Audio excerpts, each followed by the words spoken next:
Oxford Center for Animal Ethics. And of course, that's not Maharaj's only introduction. Maharaj, through his wonderful lectures, his articles, books, has inspired thousands of people to take up Krishna Bhakti for many decades. So we are extremely grateful that Maharaj, out of his really busy schedule, he spared some time for us, and we are really excited for that. So thank you very much, Maharaj, for joining. So today's topic that I thought of is discussion on. Last time there were some questions on problem of evil, and then today's topic that we thought of is discussion on hermeneutics.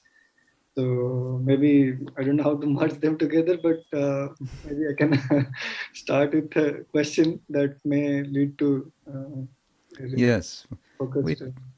we just go with the flow. Yeah. So, so personally, for me also, and for many of my friends, and even those who are trying to approach religion and spirituality from a kind of secular background, or so to say, secular background with training in science and philosophy.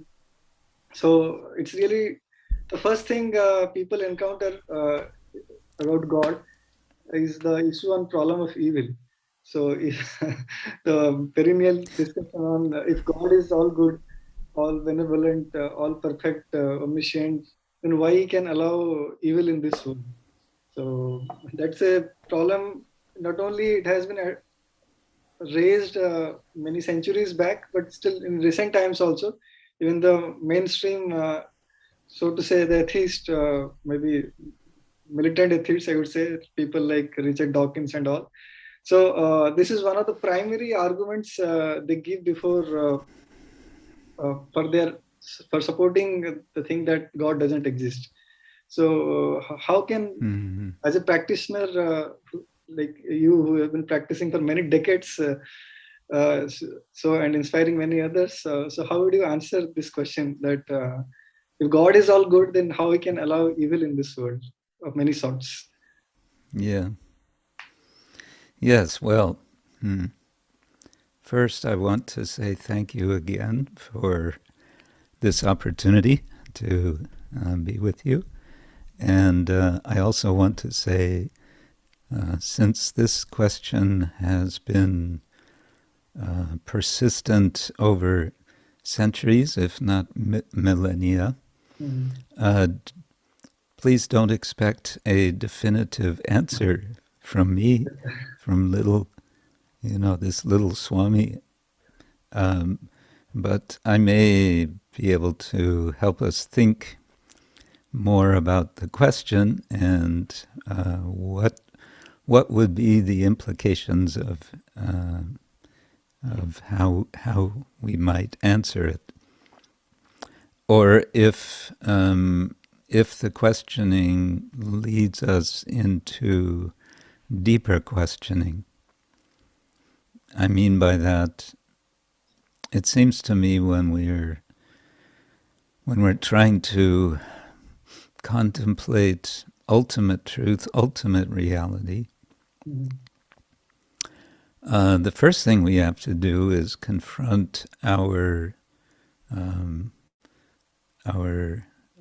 insignificance, how small we are, how small our capacities are, how little we know about anything. I don't have the exact quote, but it's been said that we are sitting on a small island of knowledge surrounded by a sea of, not ignorance, but a sea of unknowing. In other words, we know a few things, but compared to what we don't know, it is infinitesimal, what we know. Right. And we try to extend our knowing, our comprehension, with our philosophy and with our theology and so on. But as we stretch ourselves mentally and intellectually and spiritually, what we invariably find is there are limits. We come to some limit in our understandings, beyond which we know there is more to comprehend, but we are not in a position to comprehend. That's one general comment, but on the other side, we have Krishna's statement in the Bhagavad Gita that one who knows him, Krishna, knows everything. Mm. And how do we know the Supreme Personality of Godhead? How do we know the Lord?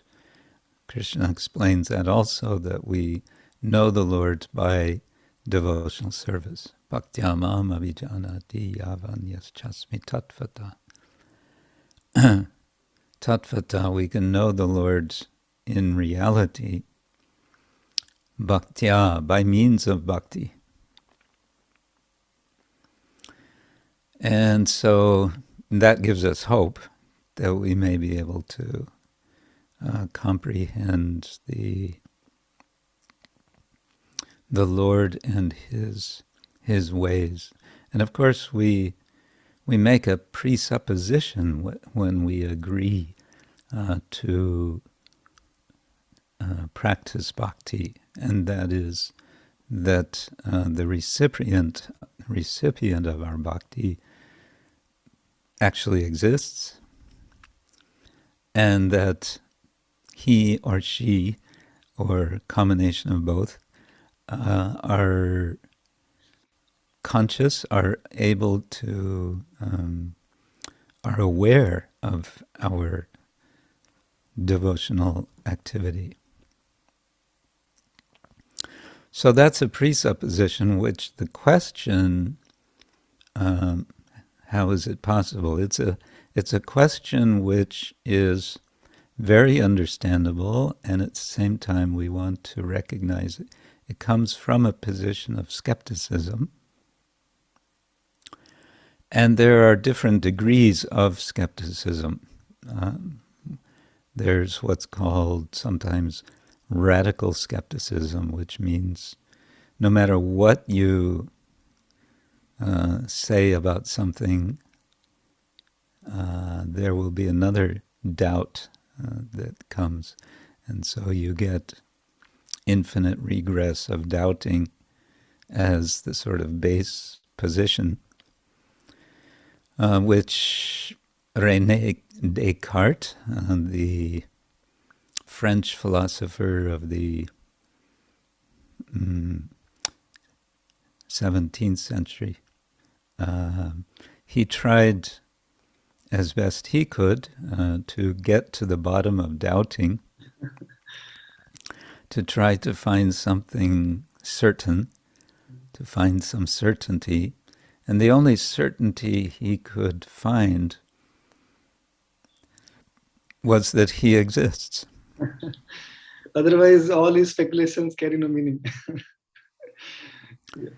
Well, he understood, oh, I'm doing all this doubting.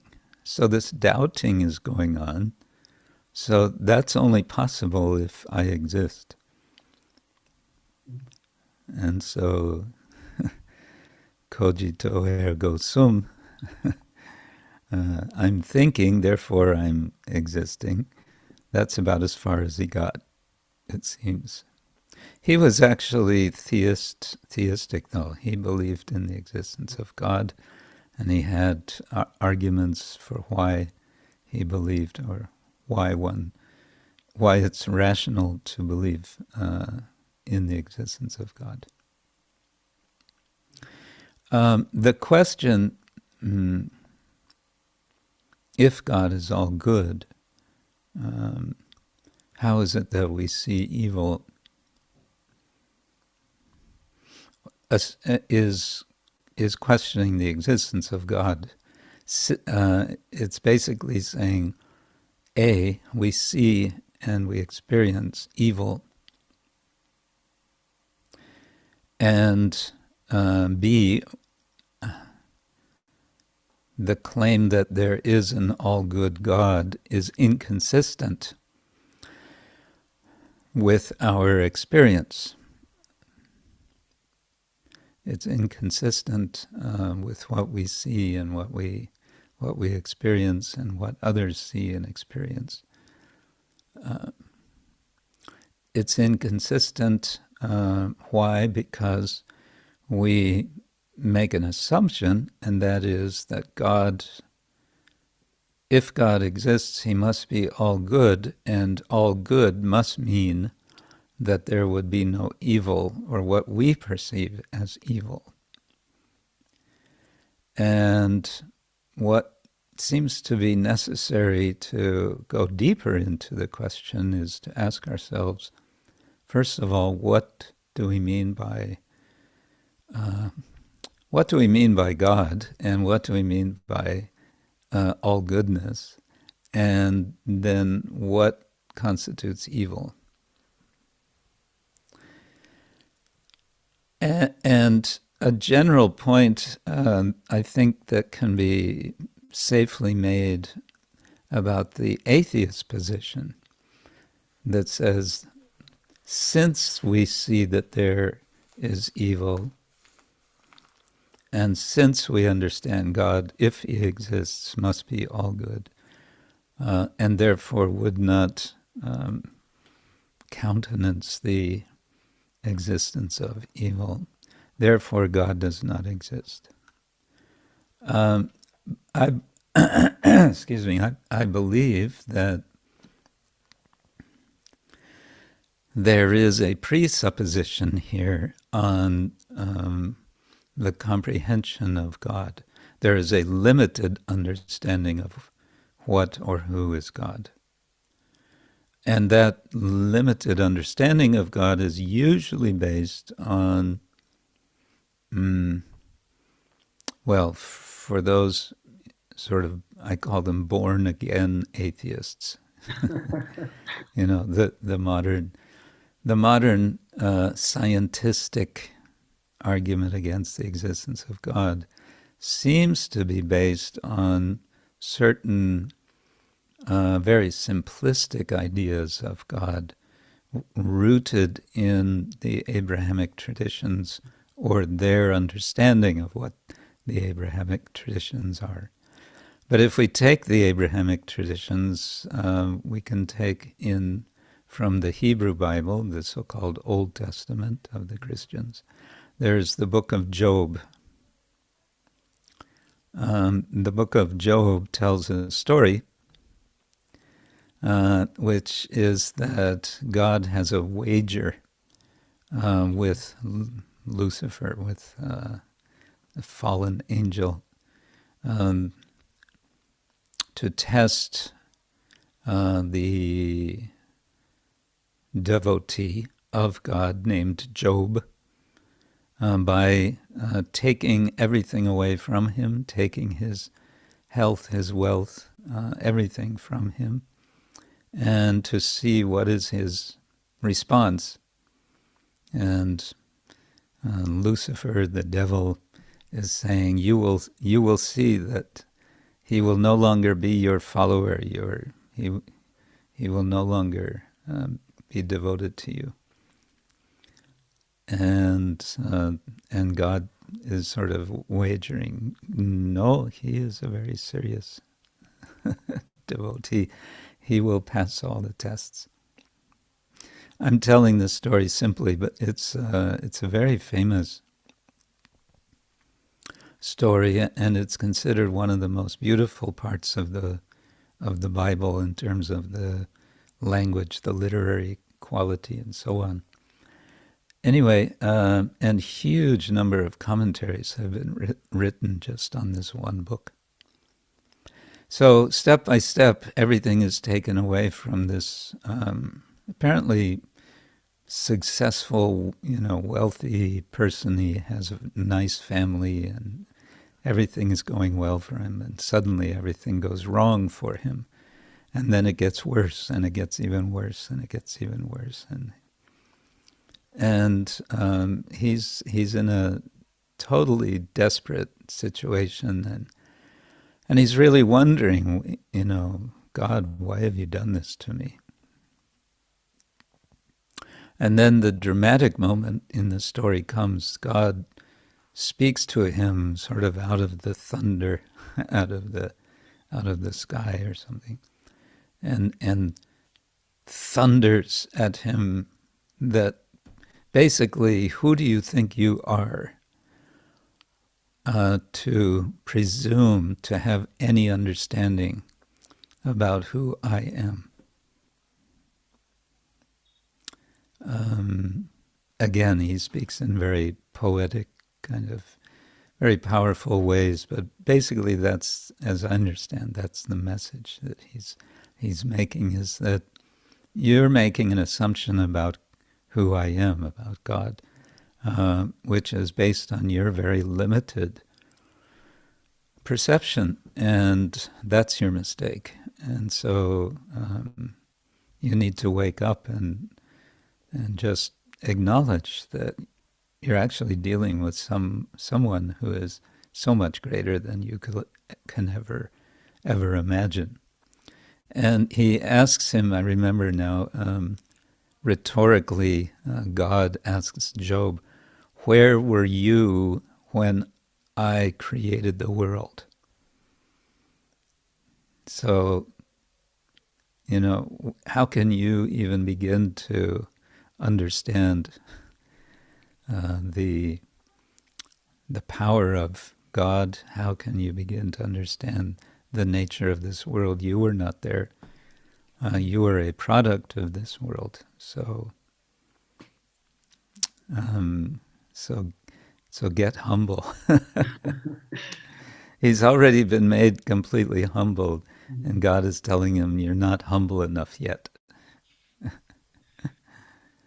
Anyway, that's the point being that often the criticism or the atheist claim, there cannot be God, seems to be based on a very limited notion of God, and that limited notion seems to come especially from a limited understanding of the Abrahamic tradition's understanding of God. Yeah, so you mentioned the kind of infinite goodness of God, and so as I understood, so the goodness of God also includes evil. Is that correct? How does one reconcile?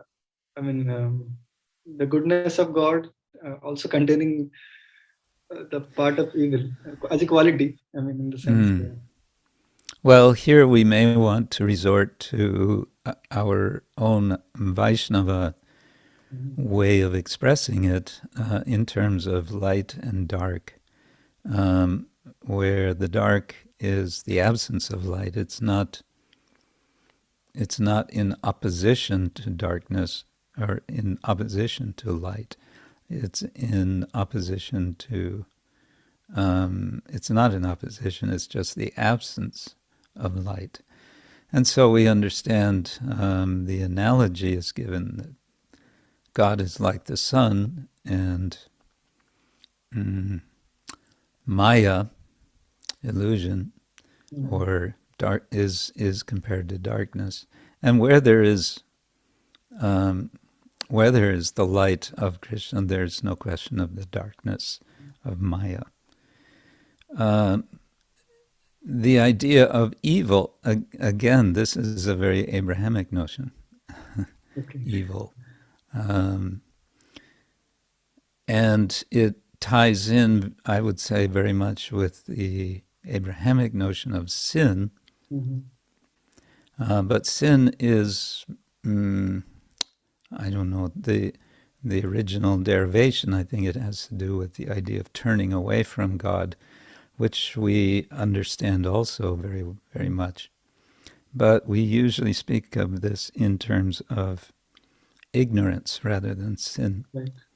I had one professor of Indian religions who used to joke because he himself was from a Christian background, and he sometimes would say, actually, I'm kind of a Christian Buddhist. He was inspired also by some aspects of Buddhism. But anyway, he said, in Christianity, they say that there is what is called original sin. Right. This is actually an idea that came, I believe it was promoted by St. Augustine in the 4th century, that all of the suffering and misery and evil that we see in the world is due to this original sin which came soon after creation, and which is described in Genesis as disobedience to God, who specified a certain rule that you can enjoy this garden, the Garden of Eden, but do not take any fruit from this one tree, the tree of knowledge of good and evil. And of course, they were persuaded. So the story goes, it's a bit misogynist, perhaps, that it's Eve, the woman, who submits to the temptation. But this professor I had used to say, well, they say original sin, but in India you would say original ignorance. It's not sin so much as ignorance. But maybe it comes to the same thing, because in English, to ignore someone is to, turn away and act as if the person is not present. Right. Where were we? So, is evil within the goodness of God? We might say that, but I'm not sure what that idea illuminates to say that. Of course, one thing it might tell us is it might point to the notion of education, the idea that everything that happens in this world is for our education. So God has a purpose. Yeah, he has a teaching purpose, didactic purpose, which, our Srila Prabhupada would speak like that. He would say the material world is a prison, and a prison is for punishment, but it's also for rectification, and rectification suggests education. But it persists in being an intriguing question: why evil, or why the incredible suffering that there is, especially when we feel that we see persons who, from all evidence, are innocent, and then they have to suffer. So the answer that our tradition gives is you have to look beyond the present life. You have to go to previous lives, and that means you have to acknowledge what is called karma. There is action which has reaction, and that this holds up from lifetime to lifetime. We may say this is completely sensible. It has its own challenges because, first of all, if it's a process of learning, of education, generally when you are punished for something, you are informed what you're being punished for. Right. And so the argument goes, how do I know what it is I'm being punished for? I don't remember what I did in my previous life for which I'm being punished now. To which one possible answer, although how convincing it is to someone is a question, but a possible answer is you may not be fully conscious of the reason, but you on some level you do know, and you may not know the particulars of what you did, but because Paramatma is there, and you are associated as Atma with Paramatma, and Paramatma remembers, so you are being given a lesson in such a way that it doesn't depend on the particulars of whatever you've done, but it will be learned so that you will not do the same again. That can be one argument. Yeah, right. So for atheist, actually, the problem is probably somewhere else, because for him, like, if we need to explain, we have so many theological ideas to bring in. So an atheist, I mean, he is not ready to imbibe so much of theological baggage. So for him, there is no even afterlives. There is he's just questioning the existence of God, and he's not willing to accept life beyond this current life. So any kind of reward or punishment is something becomes really superfluous when I mean when it spans over many lives, or not necessarily restricted to this one life. So Yeah, that but is we would I think one would want to point out that to not accept that is means there are some presuppositions there, right. and there's a metaphysical. It's taking a metaphysical position which is not automatically. Granted by the It's not necessarily the case. right. It's based on the notion that ultimate truth is reducible to physical matter, and this is very, very much questionable, and it has been and continues to be questioned. The case for ultimate truth being reducible to matter depends on what Prabhupada called what was it? A check which is not a post-dated check. Yeah, that's it. We will in the future find this and that and the other thing. Incidentally, you may find it interesting. I was reminded that Srila Prabhupada, today I read this, that in a morning walk, I think it was, in Los Angeles, maybe 1973, Srila Prabhupada was speaking with some devotees, including scientist devotees. And he was speaking about their mission. He said that that our worship of Krishna is our internal affair, and to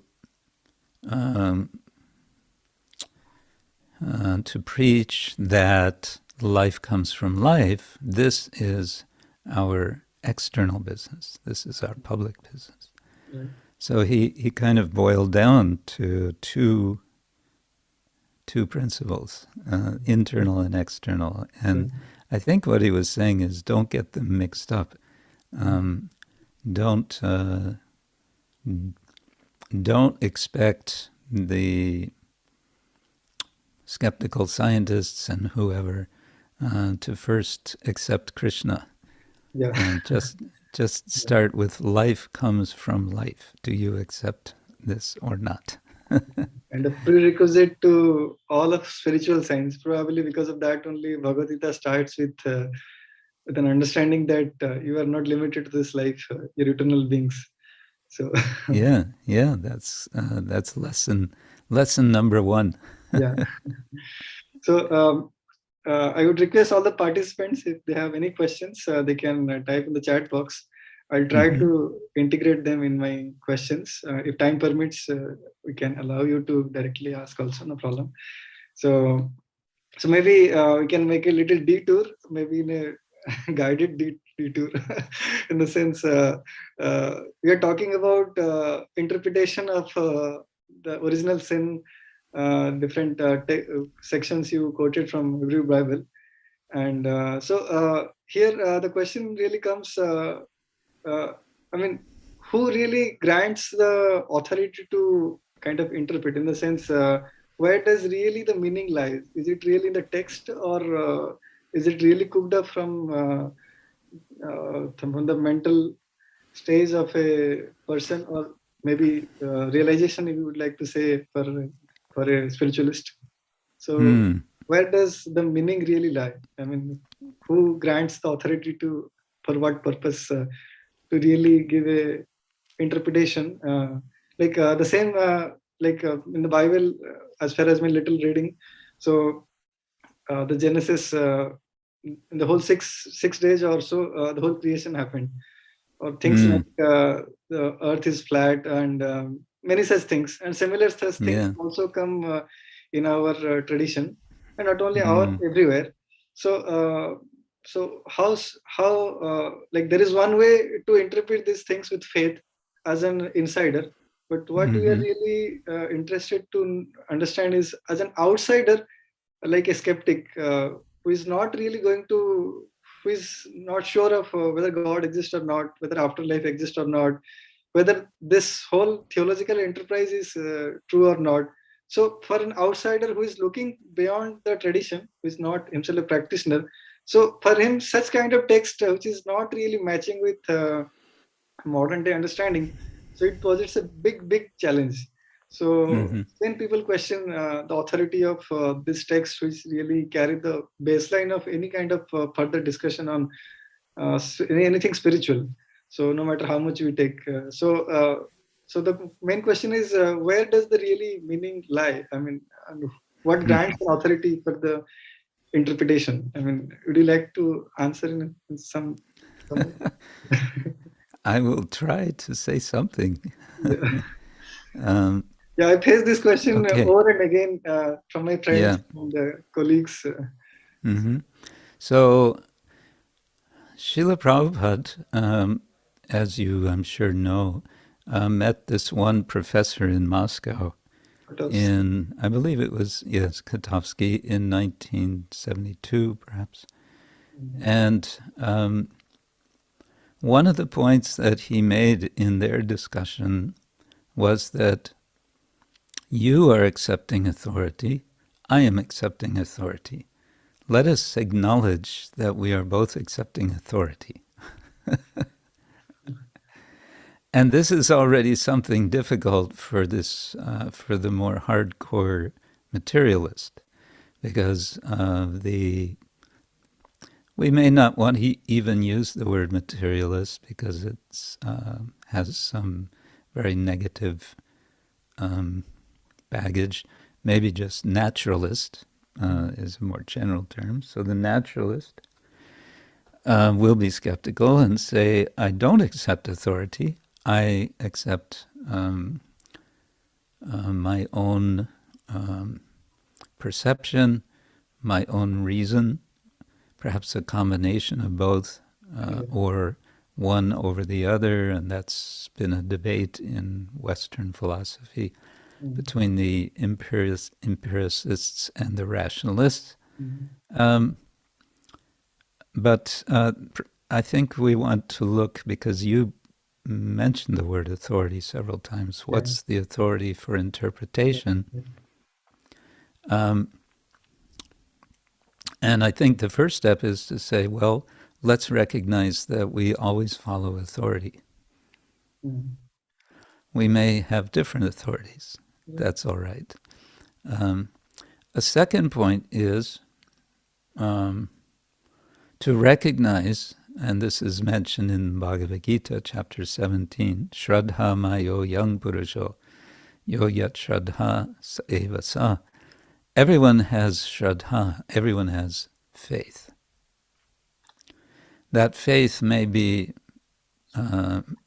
this quality or that quality, this directed this way or that way, but some sort of faith will always be there. In the context of 17th chapter, it's faith in terms of the modes of nature. But just taking the general point that there is faith, and that everyone has it, including the atheist. Right. The atheist's faith is that there is no God. But the question comes then, if there's no God, then who is the authority? That means you're making yourself the authority. But why should we accept you as authority? Then the burden of proof goes on such a person to accept their authority, as opposed to, for example, the authority of Bhagavad Gita, which is being read and studied since thousands of years. Right. Okay, that's one point. Then accepting that we do follow or we accept authority, then your question is how, in terms of interpretation, and interpretation is about interpreting, well, broadly speaking, semiotics would be the broad topic of signs that are then interpreted by one who perceives a sign. More specifically, maybe language is a subset of semiotics, of signs. And more specifically, then the question is, what texts are we considered worthwhile to interpret? Right. And that's where we come pretty quickly to the whole subject of epistemology and how do we determine pramana and so on. And there even in that sphere, you come to different ideas about interpretation. But if we look at the Vedic tradition, broadly speaking, the whole branch, the entire darshan of Purva Mimamsa, Mimamsa is the general term, more specifically, Purva Mimamsa is usually used to speak about sometimes karma Mimamsa, but there's Purva and there's Uttara Mimamsa. Mimamsa can be translated as deliberation, but one of the major specific concerns of the Mimamsakas was how to understand the meaning of the Vedic texts, specifically the early Vedic texts, the texts involved in the practice of ritual. And the Mimamsa Sutra, the very first foundational text, begins, as I remember, atato dharma jigyasa. Now is the time to understand dharma. And it makes the argument right in the beginning that we have to recognize that there is a sphere of knowing which is inaccessible to us as human beings, inaccessible to our senses and inaccessible to our reasoning. And that sphere of knowing is called dharma. Okay. And so what it's saying is there's something that's beyond our capacity, our limited worldly capacity, and we have to accept, and that's authority. Mm. And so then it becomes very important to make sure one is understanding that authority, that as it's given in the texts, that one's, getting the message, right? And so they go into elaborate explanations about how processes for interpreting. In particular, there's the Shat Lakshana, the 6 different features of a text by which you can detect, you can analyze the meaning of a text from the beginning of the text, the end of the text, what's original, what is repeated, what is praised, and so on. But they're also concerned about how language works. The Mimamsakas became very concerned that because interpretation of language, okay, so then how does language work? And it's the Mimamsakas who made the claim, which was quite radical, that the Veda is apurusheya. And they meant this very literally. We sometimes hear in the Vaishnava tradition, yes, Veda is apurusheya, but it is spoken by God, by Vishnu, by Narayana. But the strict Mimamsakas would reject that. Okay. They would say, no. Apurusheya means no person, no divine person, no any kind of person has given Veda. Why? Because it's always there. And their argument seems to be something like, try to show that that's not true.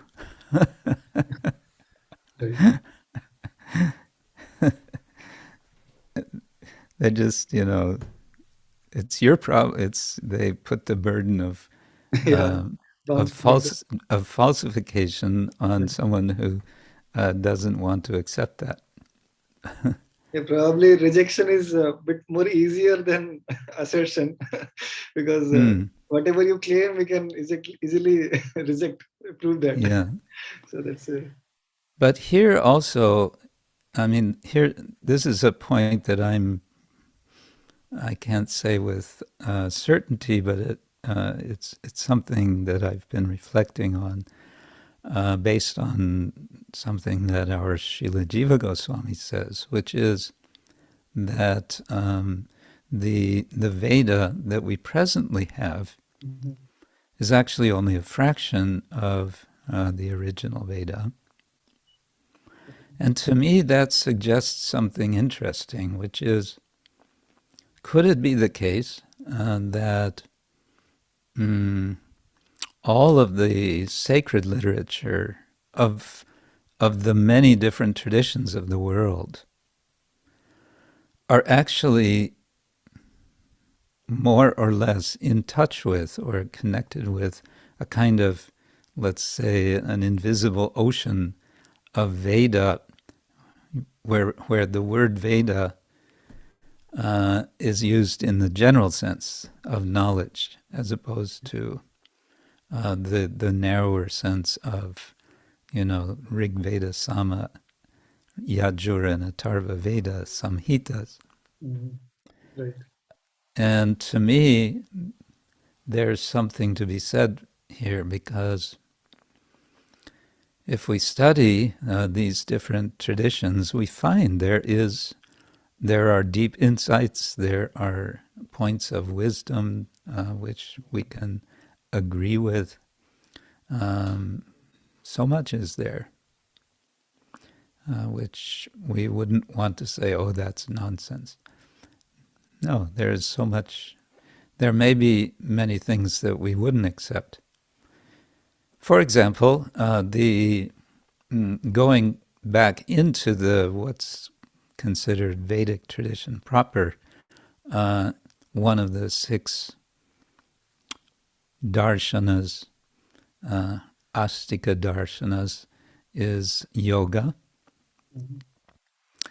And this yoga darshan, according to our 18th century Acharya, Srila Vishwanath Chakravarti Thakur, we do not accept the conclusion of this darshan, the philosophical conclusion.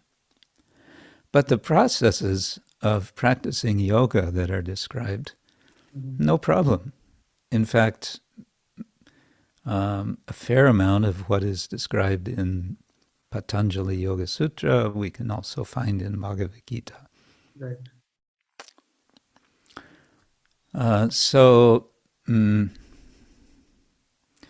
The point is we may not agree with a particular conclusion of some darshana, whether we call it astika or we call it not even nastika, but there can still be points of wisdom, points of insight. And where is that wisdom, insight coming from? Well, if we use the word Veda in the broadest sense, we may want to say it's coming also from Veda. Even if their followers are saying, no, we reject Veda. What they're rejecting is a specific corpus which is shrunk down from, according to Jiva Goswami, from the original. And what they're especially rejecting, it seems, at least the Buddhist tradition, is they're rejecting the sacrificial tradition because of the excesses that were being practiced of the animal killing. Yeah. So the question, who do we follow, who do we accept as authority to interpret? Well, another way maybe of getting at this, but again, it may not be interesting for the hardcore naturalist, but if we go to our Narottam Das Thakur's statement, Sadhu Shastra Guru Vakya Hridoye Koryo Aikya Satatam Vasibo Prema Mache.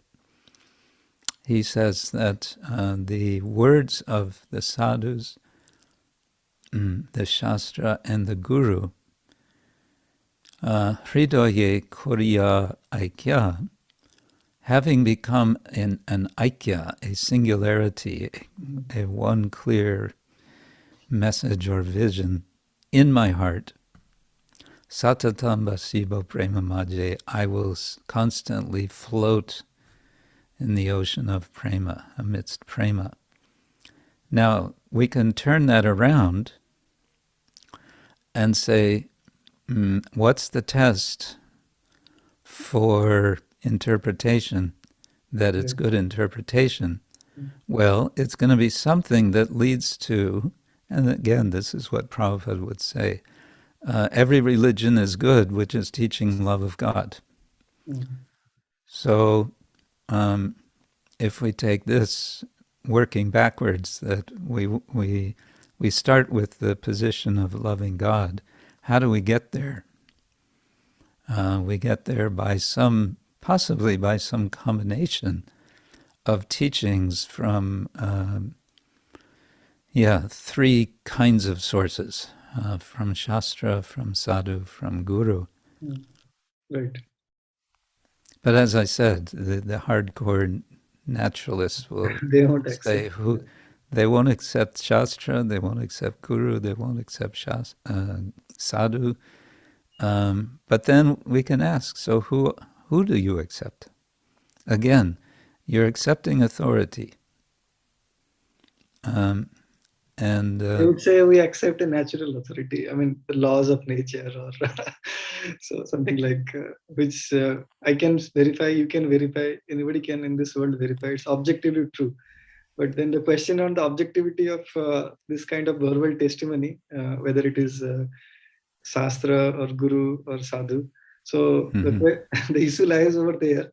I mean, how do I trust them, whether they are true or whether they are leading to a true picture, whether I am able to understand it properly. So Mm. what warrants their truth? So that is the issue probably for them. Yeah, a little bit of faith has to be there in the Yeah, beginning, isn't it? right, right. Ado Shraddha, Srila Rupa Goswami says, in the beginning there needs to be some faith. And that faith comes, it's really a very personal thing.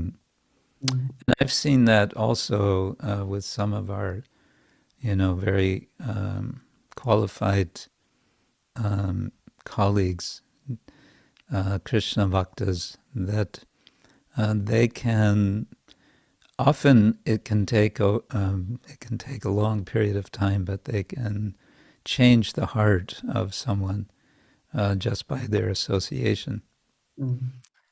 And that's also the key that we always hear again and again, that it's really about association. Right. Yeah, true. So just one more question about not related to this, but I mean, how much time do you have? It's almost. Well, maybe another 15 minutes or so. Okay. Okay. Thank you very much. So Mm-hmm. maybe I can be more specific.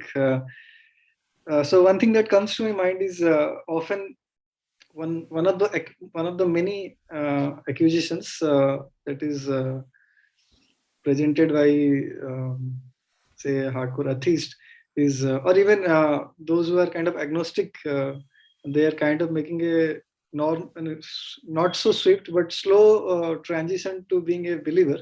So the question of circular reasoning, things like say the scripture is a statement of God, that's why we accept, and um, but then we believe because we believe on God because scripture says so. Mm-hmm. So then why do you, then somebody may say that why do you believe scripture? Because it's the statement of God. It's kind of cyclic logic. So Mm-hmm. in formal logic, I mean the kind of practice It that is, would be yeah, it's wrong actually in circular. Yeah. circular. Yeah. So how does uh, our tradition maybe answers to such kind of allegations that the authenticity of Sabda Praman? So what Yeah. really is there a Well, logical a couple of points. One is, let's take in Bhagavad Gita, we have, as you said, the scripture is making this statement, here is God. And then, of course, we have in the Bhagavad Gita, it's in the form of the dialogue of Krishna speaking with Arjuna. And at one point, in the 10th chapter, Arjuna responds, or he proclaims, Param Dhamma, Param Brahma, Param Brahma, Param Dhamma, Pavitram, Paramam Param, Purusham Shashvatam Divyam, Adidevam Ajam Vibhum. And then he goes on to cite other sages, other authorities. He's saying it's not just me who says this, it's also Asita and Devala and so on. And we read this, at least us in the West, like, okay, but who's Asita and who's Devala? Never heard of them before. It's assumed we know that these are great sages, okay, give the benefit of the doubt. But the general principle is there, I think, that it's pointing to, it's hinting that there's some kind of consensus, that it's not simply this one text that's making a claim, but that it's actually extending out beyond the text. And, Prabhupada would say, even Shankaracharya would say that Narayana is beyond this material nature. So that's one point. Another point is you can think of it as circular logic, maybe strictly speaking, but from a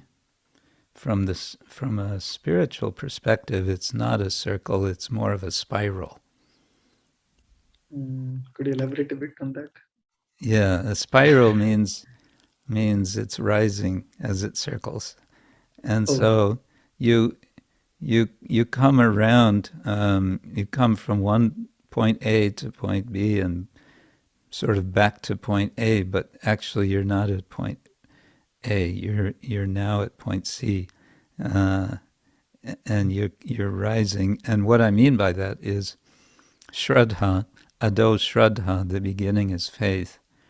And it's a leap of faith, as Søren Kierkegaard would put it, the Danish philosopher, 20th century, 19th. There's a point at which one has to make a leap. And that's a leap of trust. And then when you see a little bit of confirmation that, yes, this makes sense, and yes, this is somehow fulfilling, and yes, the words are making sense.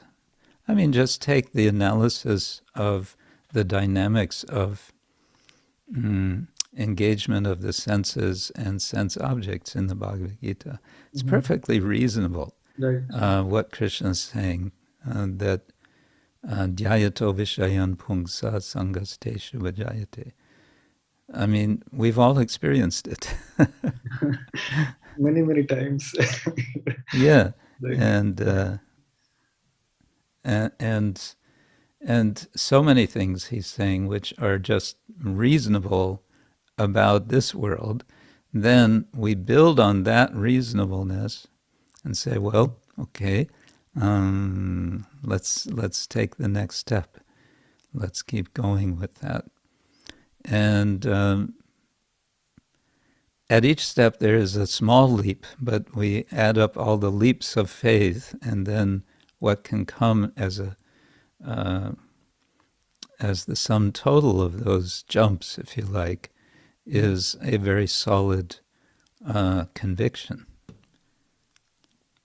Right. And that is based on experience. It's not just empty. It's faith, not belief. Prabhupada would say, you can believe anything today, believe something else tomorrow, but this is based on experience. Right. But it's also based on a certain, what is called a kind of intellectual charity, where you give a benefit. It's called giving benefit of the doubt. That, okay, let me see, maybe this is possible.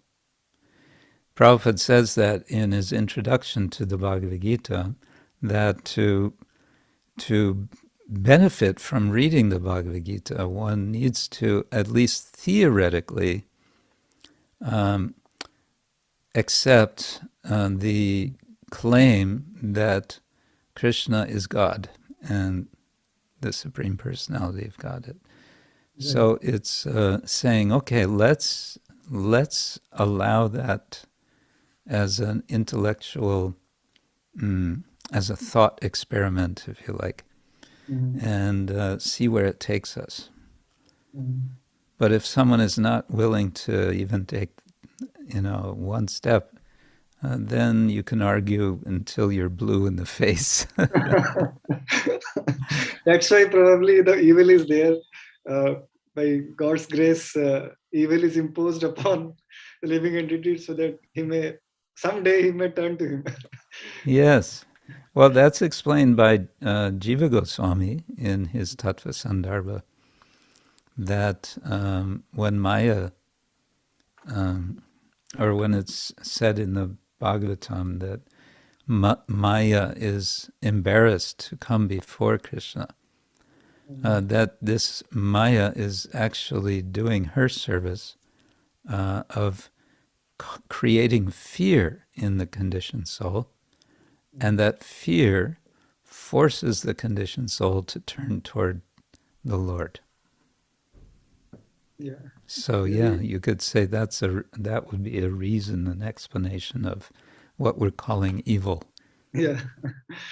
So maybe one last question from my side. For a person who is he has become little favorable towards spiritual path of any sort, and he's trying to follow a particular path, and so there when he encounters, the first thing probably he encounters is the scriptures. So the issue of when he reads the scriptures, so there are two ways. One is either he literally accepts the words word by word, the meanings, or maybe he tries to read the mind of the author or one who has compiled, or with a full faith that whatever is written is 100% perfect. It's only me that I'm not able to understand the right meaning. Which is the literal statements are true, but I'm not able to figure it out. But then there is other way that maybe these literal statements are just the symbols. Maybe there is a hidden meaning, something There's totally obscure. figurative. Yeah. So which of the two approaches of which of these two hermeneutical approaches is a proper way recommended of own pros and cons? Yeah, this is it's discussed in Chaitanya Charitamrita in Adi Lila chapter 7, where Chaitanya Mahaprabhu is meeting with the sannyasis in Varanasi.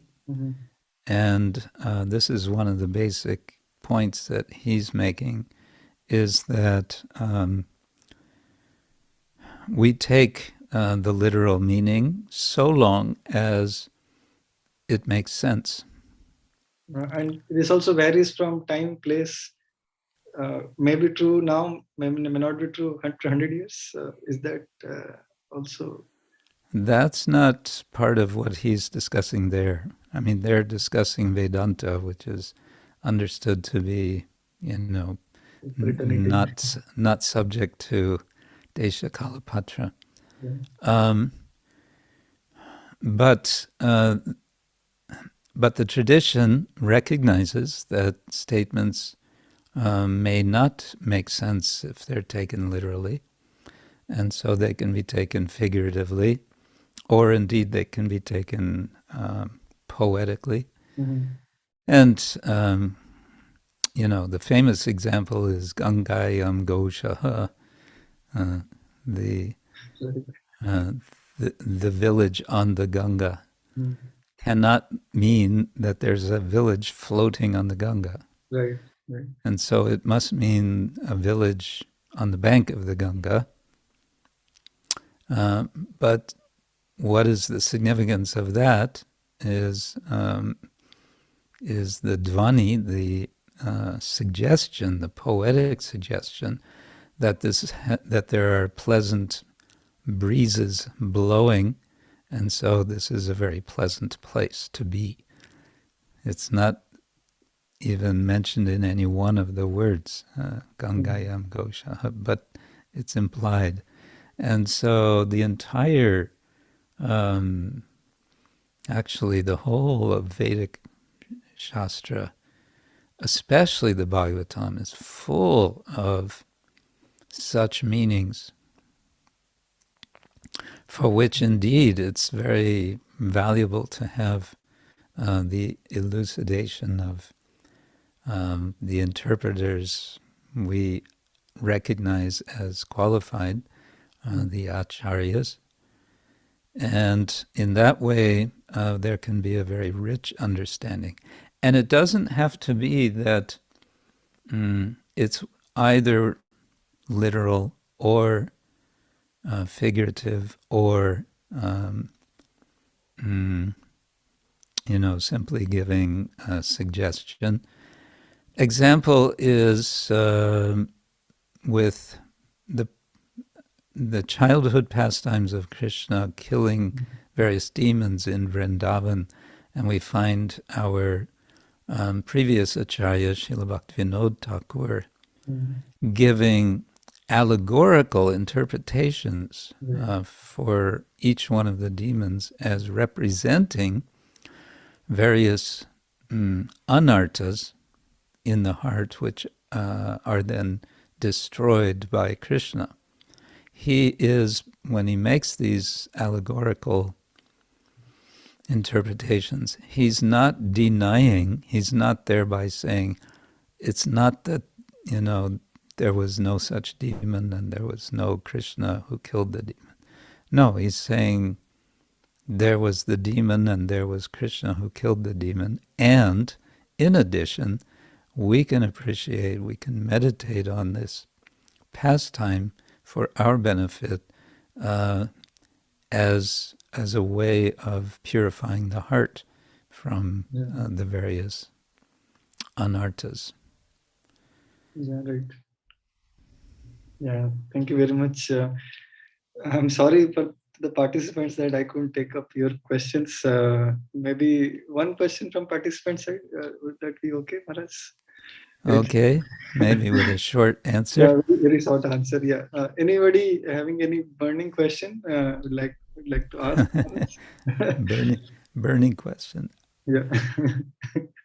Not the purpose of burning us, but for having a quick answer. Somebody is raising. Siddharth is raising his hand. So please go ahead quickly. We have very short time. Or he can speak. Yeah.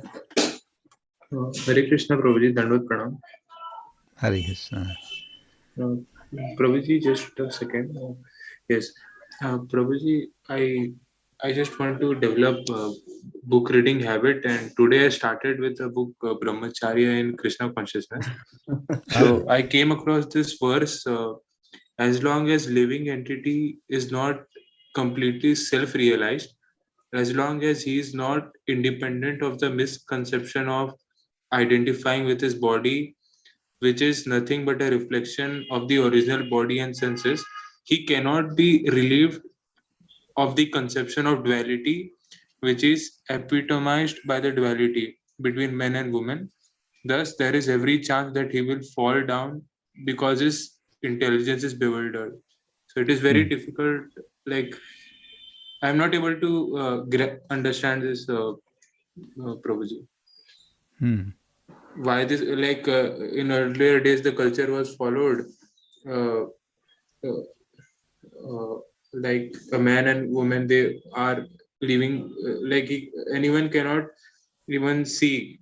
But now the society is very different. We have abandoned that culture. So I think this verse is related to that. Can you please throw some light? I can try.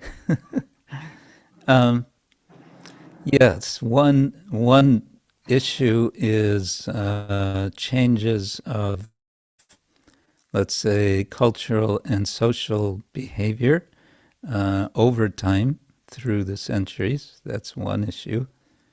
And the other is the more transcendent principle, which I think is being emphasized in what you read.